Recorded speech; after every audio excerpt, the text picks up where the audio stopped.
Good evening, everyone. My name is Erica Olson. Welcome to our second Virginia Range Horse Community Informational Meeting. Thanks for being here on this beautiful Reno evening. I'm here with Councilmember Dewar, and she'll kick us off today. Good afternoon. Hi, everyone. I'm Naomi Dewar. I'm Reno City Councilwoman for Ward 2. And as most of you know, Ward 2 takes in the Virginia Range and South Reno. In fact, Ward 2 goes from Moana Lane all the way down past Mount Rose Highway. Over the last few years, we've had some real challenges with public safety as it concerns wild horses. And some of you may be aware that in the last 3 years, about 25 horses were hit by drivers, causing great damage to vehicles and unfortunately death to horses. Our goal is to protect public safety. And so this is our second in a series of meetings to talk about how can we improve public safety down in South Reno. It's actually a double header, meaning we're going to spend an hour on public safety, roads, speeds, wild horses, and then we're going to end this Zoom and start another Zoom specifically on Steamboat Parkway, Damonte Ranch Parkway, and Veterans Parkway, and improvements that RTC has been working on. They are coming into a final design now, and they wanted to share where they were with the public one last time before they get to their 90% design and actually start building this fall. So if you're interested in both topics, I encourage you to stay on for both topics. They both have different Zoom registrations. So in your Q&A, I believe it will be a way to register for Zoom 2. Some of you may already have registered. Some of you may not be staying for both sessions. But with all that said, I welcome you. We have over 100 participants today for this second workshop. And we're going to be covering a lot of things, everything from fencing, feeding, speeding, lighting down in South Reno, and recommendations that our staff have come up to, and they would like to vet those things with you. So about half the meeting is going to be presentation, and about the other half is going to be a whole Q&A session. So with that, Erica, I'll hand it right back to you. Thank you. Awesome. Thank you for that intro. And just to reiterate for a minute, you will see in the chat box, there is a link that you can click on to register for the Steamboat Parkway second meeting that will start at 6:35 today. So this meeting will go to 6:30 and that meeting will start at 6:35. I'm excited about holding these two meetings back to back because it's really a good way to get involved in the community and get up to speed in one evening, which is awesome. So please just click on that. It'll take 30 seconds if you want to join that meeting. Let's jump into this one. As Councilmember Dewar just said, we are here as the second, there's been a lot of conversations about this, but in this series, it's the second public meeting and public engagement, community engagement meeting, specifically around generating your thoughts about how to reduce accidents between vehicles and horses. We're super excited today to present solutions to a lot of the questions that you all asked and provided feedback on at the last meeting, and let you know what's in process as well as some work that's been done, which is pretty cool. So we want to get to that. My role and responsibility is to be your moderator and your facilitator. You see some names on the screen right now. They are our panelists and presenters, so they'll be coming in and out as we move forward. Of course, it's being recorded, as you know, and then any questions we don't get to, we will answer them and we will publish them as we did at the last meeting. So here's how we're going to spend our time together. As soon as I'm done getting the intro over with, we have 3 short presentations on, again, issues that were raised and the handful of solutions that are in place or proposed or being explored. So we'll do fencing, then we'll do feeding, and then we'll do speeding and lighting, and we'll have about 25, 30 minutes of Q&A. If you ask a question that is specific to a topic that we can insert along the way, we'll do that. Other than that, we're going to take everything at the end. These are our panelists. I will reintroduce them as we're going through. Just wanting to get to the meat of the meeting. Here's how you can participate in Q&A. There's 2 ways to do it. One is you can actually raise your hand. There should be a hand icon in your Zoom string. And if you raise your hand, you'll be put into queue, which means you want to speak and you want to have a live question or answer or feedback, and we'll bring you into the meeting. So that's one thing that you can do. You raise your hand, and we have you in order of how your hands were raised. And then there's a Q&A box. This is super cool. So you can ask your question in the Q&A box and of course hit send. You can see all of the other questions that have been asked, and you can upvote someone else's question if you also would like it asked. So that's super helpful as well. So those are the two ways to participate. We had an awesome meeting last time, but just to re-ground ourselves, let's be concise. We want to hear from as many people as possible. Be considerate and respectful. We want to hear everyone's input. It's about the issues, not the individuals. And we're here to listen, and we're also here to be heard. There's a lot of different perspectives, and we all care deeply about our community. That's why we're here. So let's reduce misunderstandings and be prepared to listen to all perspectives, which is great. As I mentioned, any questions that won't be answered will be answered in a follow-up Q&A document that we will publish. And with that, let's jump in. Brooke Oswald and John Flansburgh from the City of Reno are our two presenters, and they're going to walk us through fencing. So John, just for ease, you just cue me. We'll move through the slides as you would like. Go ahead and move forward, Erica. Hello, everyone. My name is Brooke Oswald. I am a planner with Development Services. In that role, I have been involved and had the opportunity to work on several development projects along the Virginia Range. Some of these are completed, some are in progress, and then we have some that are under consideration that John will be able to talk to a little bit more. Some of those that are completed currently are the Palisades development. This is up above Damani Ranch High School on the hill there.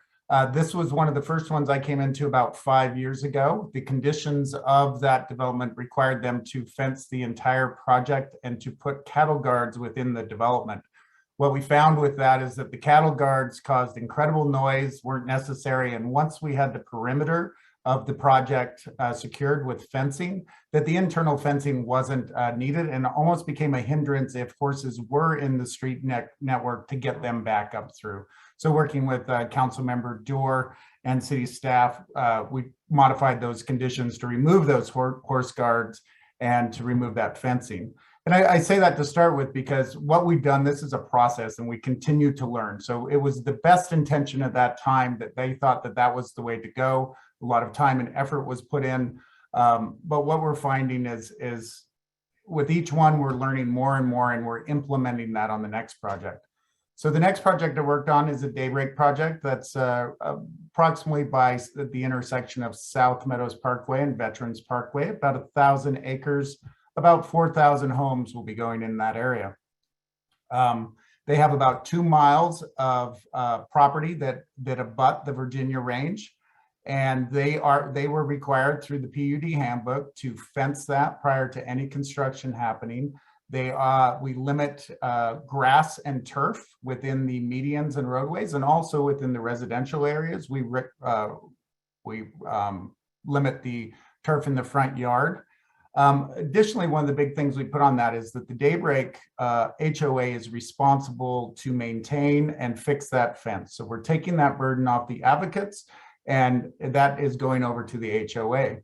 So with both of those, we had our recent Title 18 update. That's our land development code. That is all the requirements and standards that we employ when we look at a development. There is now a section in there for that Virginia Range and that interface there that requires that fencing and that reduction of medians. So that is actually now codified. So quickly to go through some of the ones we have in progress, the Canyons project fencing, that is a PUD that was approved within the last couple of years. That's up above Damani Ranch, up above Palisades. So they will continue that perimeter fencing around there prior to any construction that will have to be put in. We have a new project coming in that's currently being reviewed. That's the Canyons Edge PUD. What that is an amendment to add another 80 acres and 8 homes to that already approved Canyons PUD. With that, we've learned a few more things of that perimeter fencing, and we're adding a more vandalism resistant fence, our main cattle guard gate. We are a locked gate to move horses or to move other things through. And then we've added a non-gated pedestrian entrance that keeps the horses out and lets the pedestrians go through. Down on Rio Wrangler Parkway, right at the end of the parkway there, we've had consistent problems with vandalism and problems with the gate in that area. That is associated with the Bella Vista Ranch Phase 2 development or approved PUD. There is no development currently on that. That is approximately 80 acres with 500 and up to 575 homes that would go in that area. So with that, that PUD handbook does have some considerations for the horses in that area, but are limited. And what we would do as we would process any future development in that area, we would be updating those to bring in the most current development projects. Can you advance the slide, Erica? So this is out on the Daybreak project. This is one of the first where we're really starting to get in the fences, where we're seeing those rules outside of the Palisades. So you can see in the Bay Gateway with the fence that meets the Nevada revised statutes. You've got the side gate for moving in and out of horses or other bicycles or other materials. Another thing in these that we need to make sure that we're employing is to be flexible. So as you can see in the bottom left there, we have a large substation that's located up there. There were requirements that metal fencing could not abut that because of the grounding and electricity in that. And so we're seeing that fence come in that meets those NRS standards in that way. Now, the final fence on the bottom there is as you can see, is a little beat up and older, but that is the fence that is not necessarily associated with Daybreak, but goes to the federal lands that abut that roadway at the end of the county line there. Next slide, please. And so these are some photos that illustrate one of the things we are seeing is a tremendous amount of vandalism from either running into the gates, removing the gates, cutting the wire, moving through the wire. And so we're continuing to try to employ tactics to do this. I know specifically in the Daybreak, this has taken a long period of time to kind of get these up and going, and they've seen tremendous vandalism. That's why we're moving to the stronger fences and gates on the next project, and we will be moving to those pedestrian gates on the canyons. With that, I'd like to hand it over to my colleague John, who can go through a few more of the fencing, larger fencing issues that we're looking at. Thank you, Brooke. And I just want to kind of bring up some of the completed projects and in progress. Brooke, did you speak to the camera installations? Did you want to cover that?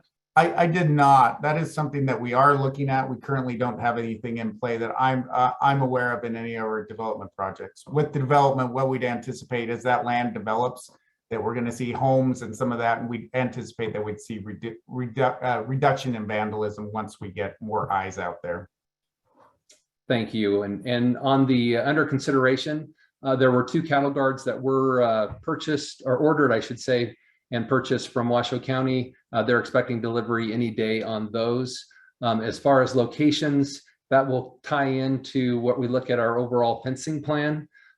We are working with NDOT, and Devin Cartwright is here with us this evening in our panel when we finish the presentations for any questions there. But we are looking at potential options for wildlife crossing, whether it's an overcrossing or undercrossing for Geiger grade, and then a joint fencing program in South Reno that we'll show here in a moment. If we could advance the slide, please.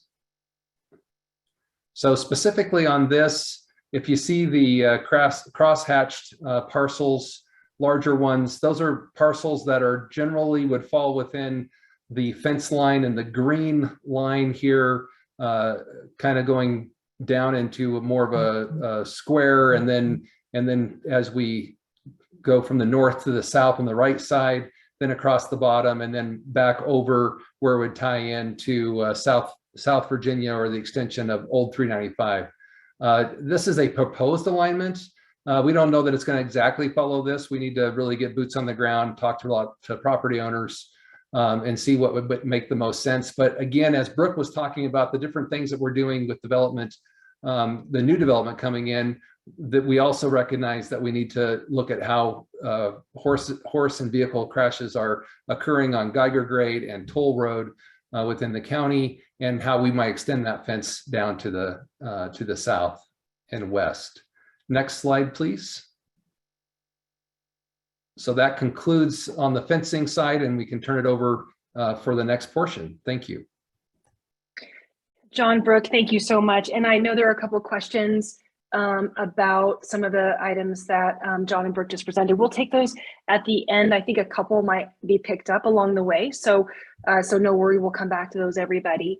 Let's talk about, we're going to go through feeding, and then we're going to talk about speeding and lighting. Again, these are the three big buckets of concern. And to walk us through feeding is Karina Vance from the Wild Horse Connection and Tracy Wilson from American Wild Horse Campaign. And I'd like to just comment that it is the Wild Horse Connection that has the cooperative agreement with the Nevada Department of Agriculture. So they are operating under that agreement with this work. So Karina and Tracy, if there's anything to add to that, please do so. But Karina, take it away. Okay, you can go ahead and advance to the next slide. So the diversionary feeding is used for public safety, and it's only to encourage the horses to stay up on the range, not coming down into the neighborhoods. For this season, we have wrapped up the feeding, so there is no current feeding locations going on. For future, we will be moving the locations a half-mile back from all roadways and buildings, and that's going to be only with the approval from the Nevada Department of Agriculture on select locations. And then we can go ahead and move to the next slide. This is one of our current signages that we do have up in a couple of different areas. This is in the process of being revised by the groups on the panel called here, and that is going to be the new signage that you'll see coming up on the next slide. And just as a reminder, it is illegal to feed or harass the horses. Please make sure if you see something like that going on that you are reporting it. And I'll turn it over to Tracy. So I just want to touch on the population on our range. That question is legitimate and comes up quite a bit. We have development happening. So we do have an active fertility control program going on. We just signed an agreement going into another year. The preliminary analysis, and I want to emphasize preliminary, these are living, breathing animals, and horses that maybe we didn't see for a couple weeks could still show up. But if we look at the time period from the beginning of January to the end of April, and we compare 2020, which was our first full year, to 2022, this year, we are looking about a 68% reduction in full births. So that's a pretty effective program happening. We have a pretty high mortality rate of the foals that are born on our range. Last year, that sat around 56% or 46%, excuse me. And just briefly looking at it this year, it's already starting to climb. And then just very much more preliminary data just shows a downward trend in the population count of individually identified horses. And that comes from some incredibly hard work from our volunteers that are out on the range. They're checking bands, they are documenting who's there, who's not, how long they've been gone, who we can declare dead, new horses that have moved in, that type of thing. And so data is an ongoing process. When we get to the year end, we'll have some more firm numbers to put out. But so far this year, things are looking really good for the fertility control program and bringing those numbers to a sustainable balance with our range. And Tracy and Karina, if we could just go back for just a second to this slide, just to anchor again on what's in progress and happening. So diversionary feeding is not happening right now, but it's being approved for the end of the season.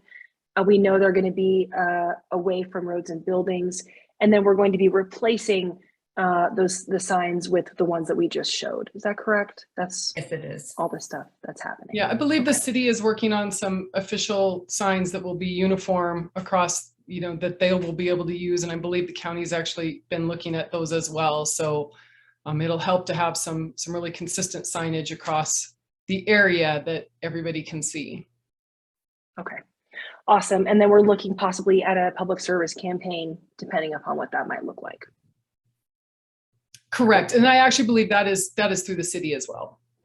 Yep. Okay. Okay. Awesome. And then again, the numbers that you just went through, Tracy, just to kind of talk about what's happening with the population. So super. Okay. Thank you. I know we want to get through it, but I wanted to make sure everybody was anchored in what's going on. So super. Thank you so much. We'll come back to additional questions for Tracy and Karina in a minute. The other big topic is speeding and lighting. And so with that, John is back from the City of Reno for this topic to walk us through what's going on with the speed study and other topics. So go right ahead. Thank you, Erica. So at the last meeting that we had, we talked about the Veterans Parkway speed study that was underway. So when you do a speed study, it's really about ensuring that you have a uniform process that you follow to establish what the speeds on the roadway are. And so it's, you know, to get into the nerdy stuff, you know, US limits 2 speed study on Veterans Parkway. When we do that, there are several things that go into that study in terms of, you know, the lane widths, how, you know, what kind of use that you have. You're really looking for that free flow vehicle speeds, what people are comfortable driving the road at. And we do this for a full week. So we kind of get both individual days, evenings, weekends, all included in that.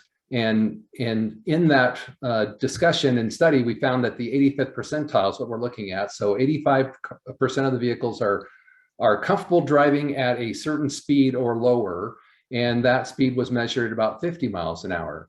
When we look at that, it would actually increase the speed potentially on Veterans Parkway. However, there are other things that we do look at, and one of those is the bicycle pedestrian activity. And based on that, we would look more towards the 50th percentile, which would bring it to 45. Again, 45 keeps it where it is today. And I know that may not be what we were anticipating or expecting on there based on all the information, but that's how it came out in regards to the speed study. So where do we go from there? So next slide. When we looked at the accidents, it was interesting. All of the accidents that were recorded in this area, and these are ones that were police reports. And again, this was strictly from the area of where we performed the speed study. We wanted to perform that speed study in an area that wasn't hampered by too many intersections. So we really were getting the free flow of traffic. And so we have Rio Wrangler Parkway to the north, and we have Curdy Ranch to the south.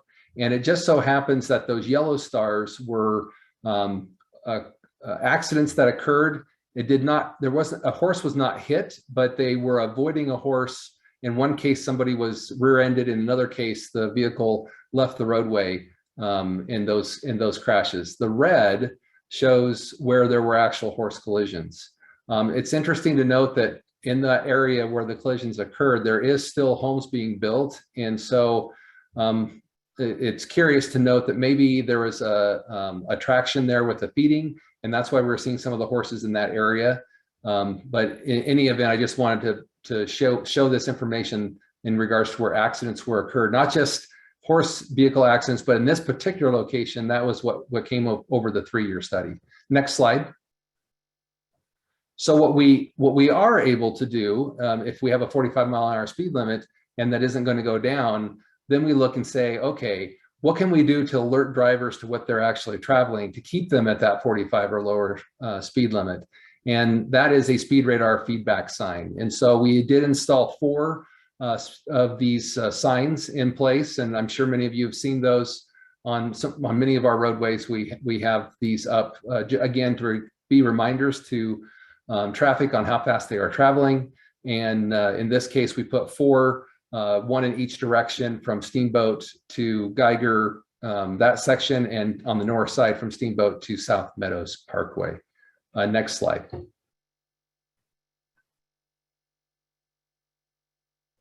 So there's lots of actions that we've taken to improve safety. Again, the South Veterans Parkway speed study, we completed that. That did inform us of the speed limit where it is. We did install those 4 radar feedback signs. The other thing I didn't mention about the radar feedback signs is that we're actually able to also go in and pull data from those, so we can be getting updates on how effective that those signs are being, that we have them up. And then previously we had lowered the speed limits from the same type of speed study. We lowered the speeds on Rio Wrangler and Steamboat Parkway. And then we have a education, enforcement, and engineering committee, traffic safety committee, that evaluates these locations. And because of the speeding and because of the speed radar feedback signs, we will be able to continue getting that information. And then we have started a social media campaign to outreach about the dangers of speeding and the horse vehicle collisions. And then something really out of the box thinking here is we're researching into, can we create a potential advisory speed limit at night that we'd be able to use versus a regulatory speed limit during the day on Veterans Parkway? And there's a special consideration. You can go through federal highways. And so we're researching on the ability for us to do something like that. Has that been done in other communities? And if so, great, maybe we can piggyback on that. If not, we may need to pioneer that idea with federal highways to see if that would be a possibility. Next slide. Hey, John, just to jump in for a hot minute, before we go on to lighting, could we just go back to here for, as I was looking at these charts, I just had a question. I think others might as well. So the stars on this chart are where the speed radar locations are either going to be installed or are installed. Yes, I should have been more clear. Yeah, they are already in place. They are installed. They are up and running as we speak. Awesome. And then back on this one, we happen to be using the same icon. That my own confusion. So these were where collisions occurred. Right. And so for instance, the one where there's 3 stars across, that there were actually 3 collisions at that particular location over that 3-year period of time. Got it. Okay, so every star is one collision. That is correct.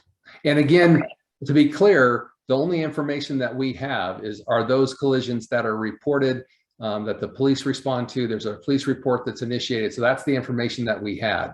We're not saying that this isn't going to catch a near miss or something that happened and there wasn't an actual report made. Perfect. Okay, awesome. Thank you for that clarification. I'll jump us to, lighting. All right. So we talked about lighting, and again, we have this balancing act, and the balancing act is between, having enough lighting so we can see the wildlife in the roadways. We talked last time about how difficult it is to see horses at night because their skin actually absorbs the light, and also against the preservation of dark skies so we can actually see the stars at night. And so in that balance, what we do have and completed is any new development coming in is receiving an LED light installation. LED lights, not only are they more efficient, but they actually cast more of a natural light, what you would see in the daytime. So that is helpful. And NV Energy is also renovating any of the existing lights over a period of time as they either go out and need to replace the lights, the bulbs, if you will. They're going to go in and replace those with the LED fixtures. And then we just want to ask the community, if you see any streetlight outages, please report those. There is a link here that shows the website page to report the issue. But on this presentation that will be made available, there's also the contact form accessible here. You can just click on the here and that'll take you directly to a hot link right to that location. So just want to share that. Next slide. And then just specifically, there's different lighting types. So a standard luminaire light would be the one on the left, the single picture on the left. That's a standard luminaire. You see those, they're pretty common. On the right and the top is the traffic signal intersections. Those 4, on top of each of the 4 corners, if you will, in this case, there's 3 corners and 2 lights on one of the posts and 1 light on each of the other 2. Those lights are actually operated by City of Reno. And so it's part of the traffic signal. It's metered as part of the traffic signal, and they're part of that overall structure. So those are separate. We do maintain those internally with City of Reno. But the single standalone on the left is by NV Energy. And then there are also special decorative lighting. And I know it's a little bit hard to see against the brown background on the bottom, but thank you for the cursor there. Though that light is a special light. That light is often, those are maintained by the homeowner association or by NV Energy. And so we'll have some more clarification on that going forward. But I just want to make sure that there, and the existing lighting, there are different types in what's approved, and wanted to share that with the group. And then just ask, if you see an outage, please do report that in so we can have full light, advantage of the full light. Next slide. All right, thank you, Erica. Awesome. That was great. We do have some specific questions that are about the topics that John just mentioned, as well as some others, but let's have all of our panelists turn their cameras on and join us visually, just so everybody knows who's here. Councilmember Dewar, she introduced us, of course. Brooke Oswald, John Flansburgh, Jackie Bryant, Assistant City Manager, and Devin Cartwright. Devin is with us under my Q&A. There he is, from NDOT, and then Tracy Wilson and Karina Vance, who presented earlier as well.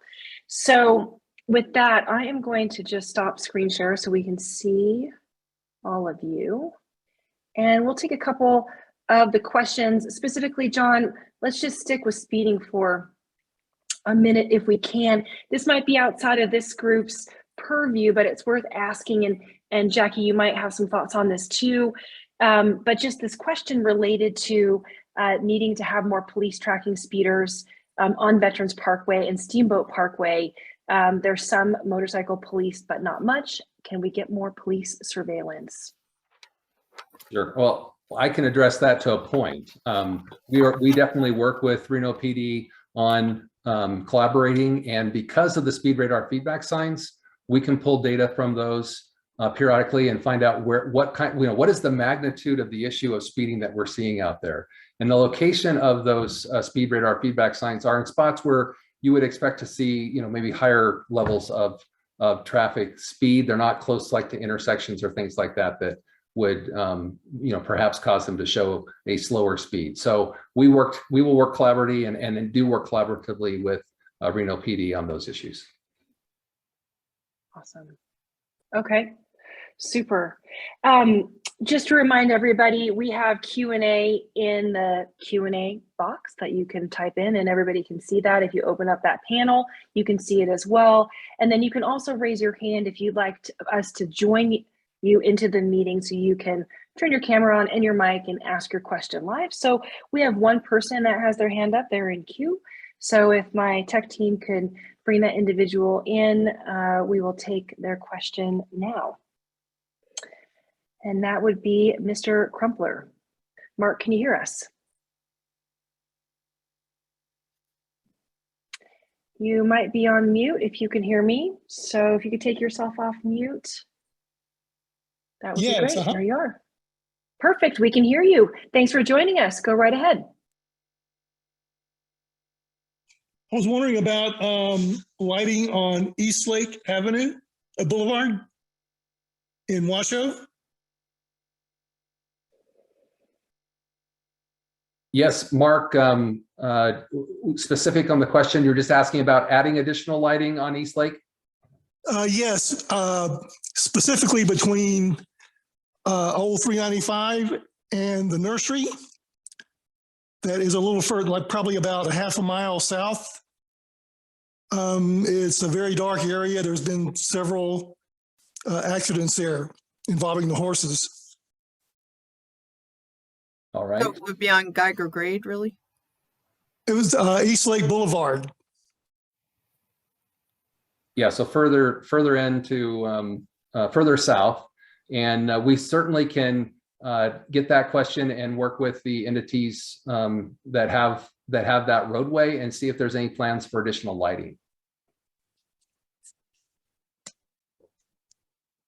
So Mark, John, is that a county managed road? Is that why? Oh, Jackie, go right ahead. Thank you. Yeah, that's a county managed road in Washoe County. The City of Reno has no jurisdiction over that road.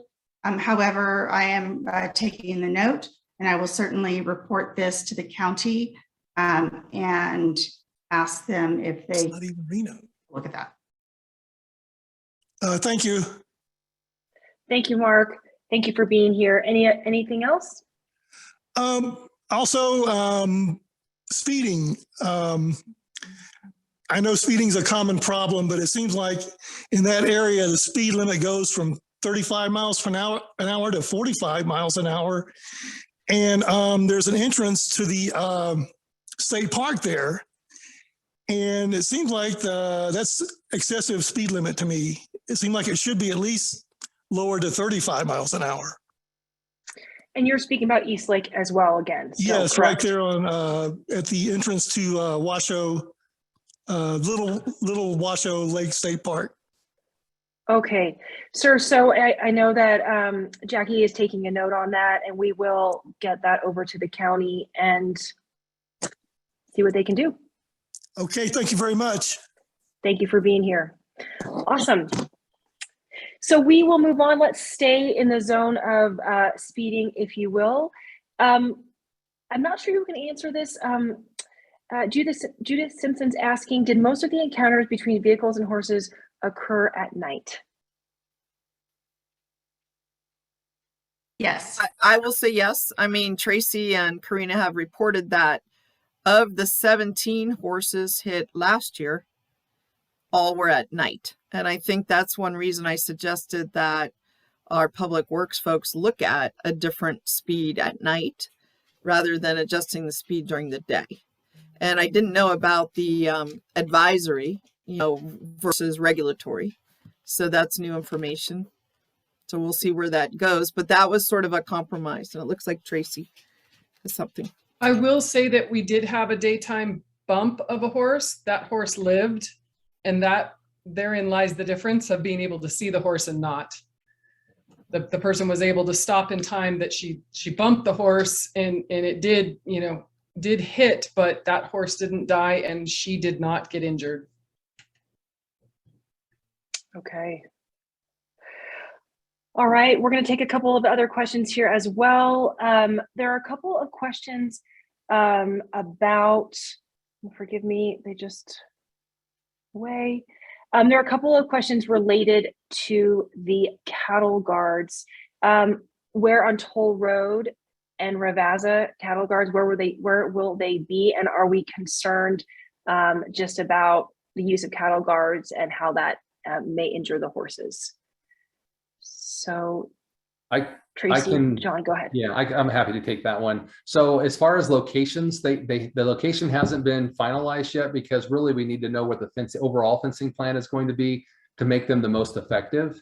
And the whole process of using the cattle guard is that the horses will not cross at that location. So so having those in place, we have not seen, and maybe Tracy or Karina could speak to that in terms of if they've seen any damage to horses from cattle guards as it relates to that. But as far as locations, that won't be finalized until we have a finalized fencing location plan.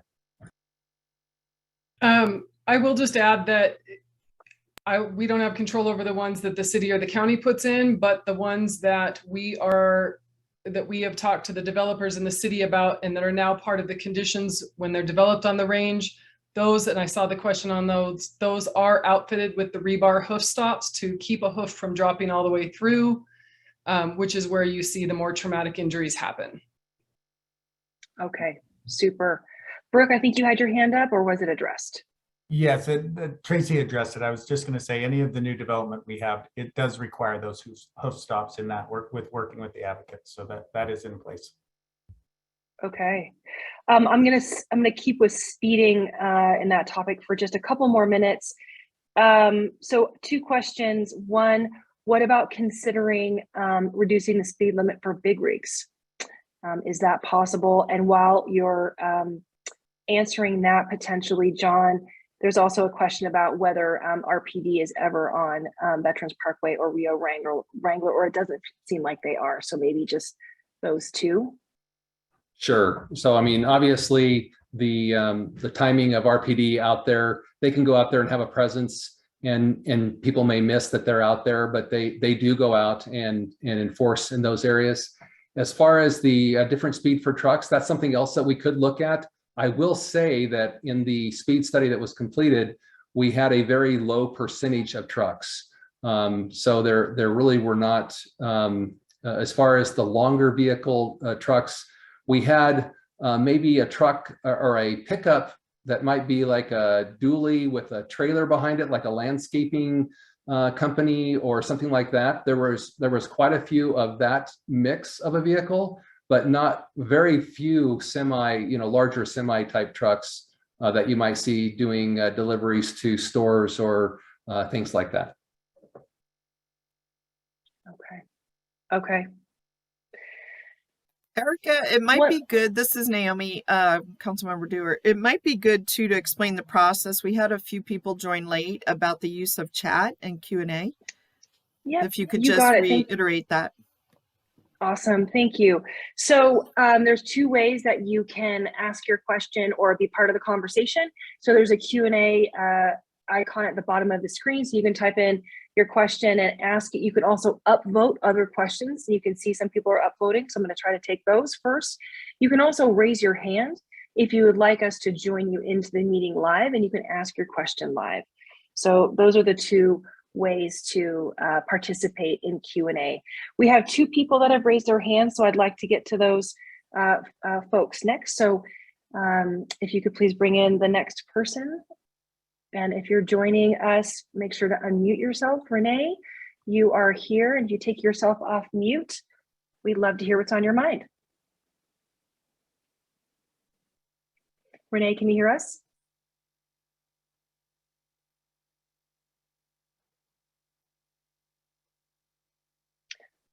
Renee, it looks like you're off mute, but I'm not sure that we can't hear you, so you probably can't hear us. We'll try one more time. Okay, let's bring in the next person from queue, and we'll see if Renee is able to get her mic hooked up.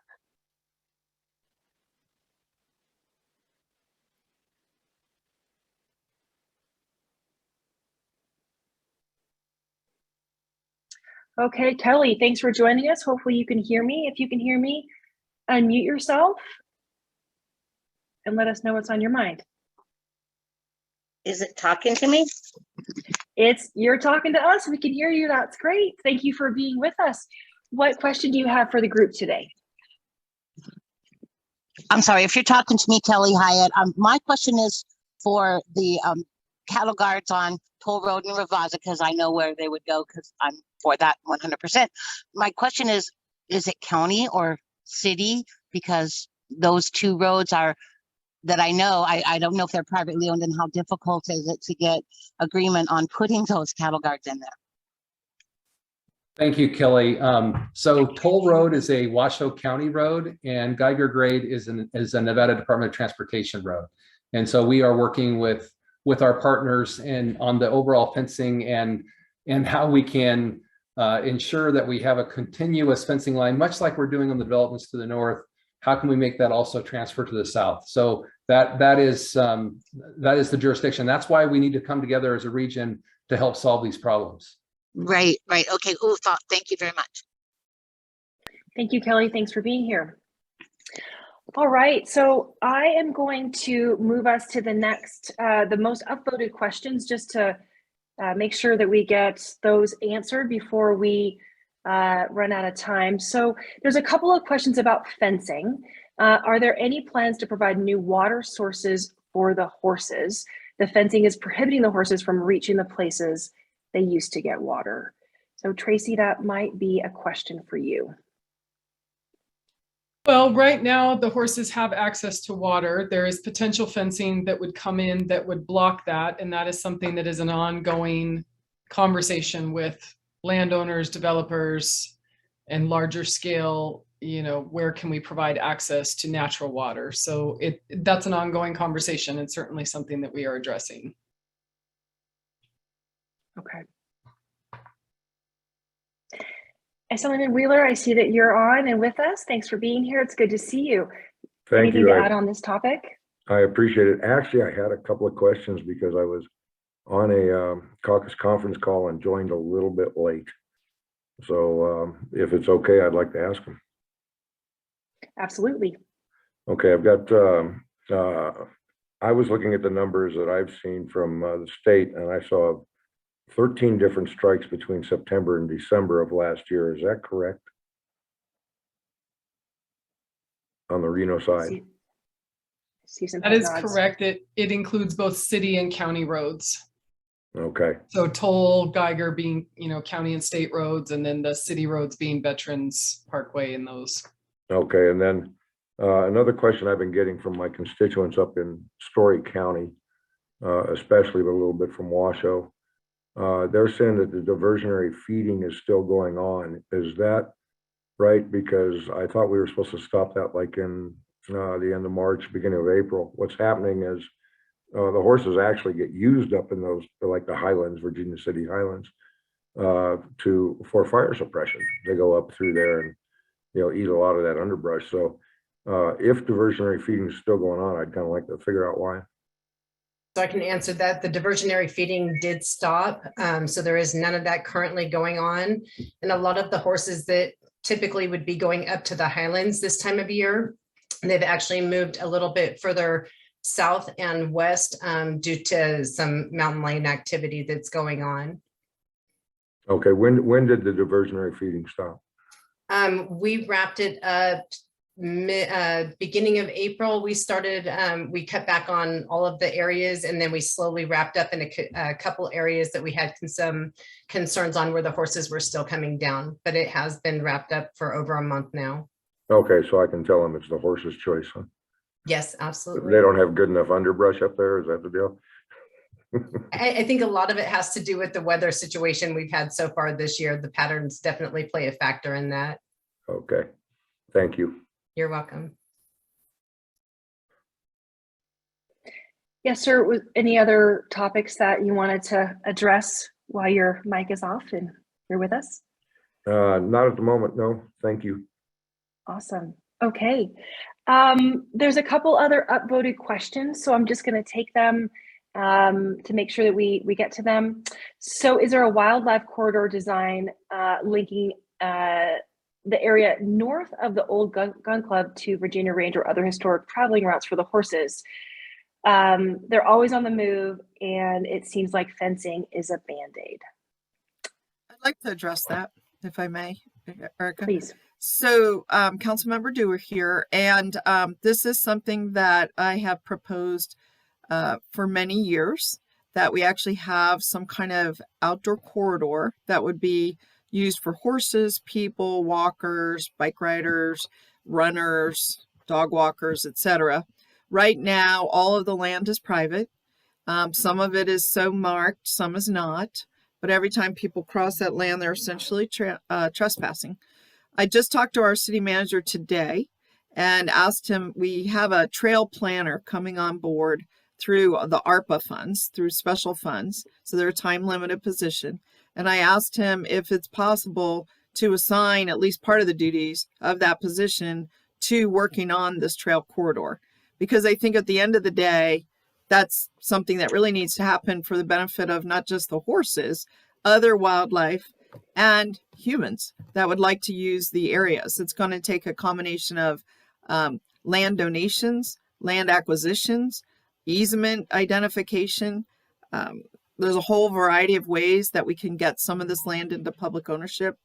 So it's going to be a big ongoing project over the next number of years that I'd like to get started on. Today it doesn't exist, but it's certainly been formally proposed. And I would love to see it take some form and shape. I think it would help resolve a lot of issues. Now, the second part of the question had to do with fencing. And I think fencing would still be part of having an outdoor corridor of any type, depending where the corridor is relative to any developments. Okay. Sounds like a big project, and it's being contemplated. So that's great. Well, and Okay. more than contemplated, potentially funded, and we're going to be looking for partners. I mean, Washoe County is a natural partner since it's right along the areas that have either been annexed into the city or not.